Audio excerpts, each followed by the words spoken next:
Cayınlar diye akrabalık kılsa, millet eşi tezgeni birbirinden ayrılsa, hiç yerde yok navazi dağı yürekte kalsa,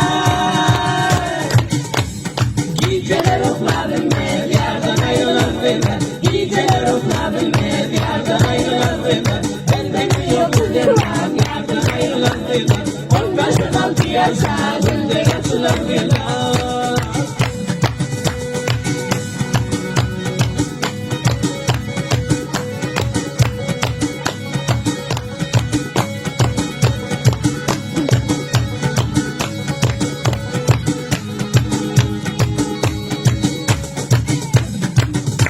Yüreğimde bir garip şey varsa bildirin, binlerin arasından çekerek çıkıp durur. Telefonda sallayıp verip seni çekip oturur. Her yoluna düşünce yüreğini yoldalar. Daim diğer bundalar yardan ayrılan beyler, daim diğer bundalar yardan ayrılan beyler, derdin yoktu derman yardan ayrılan beyler, 15-16 yaşta günde geçilen beyler, geceler ruhlarım hep yardan ayrılan beyler.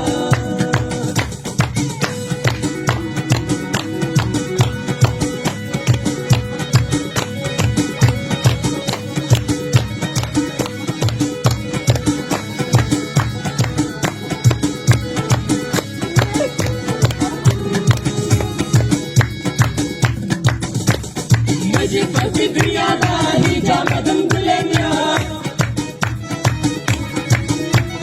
Bir de baynadan avlan gülü dostum alamıyor.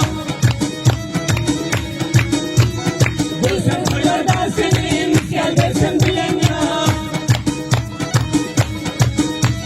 Güzel hem bir eylersen düşmana gelemiyor.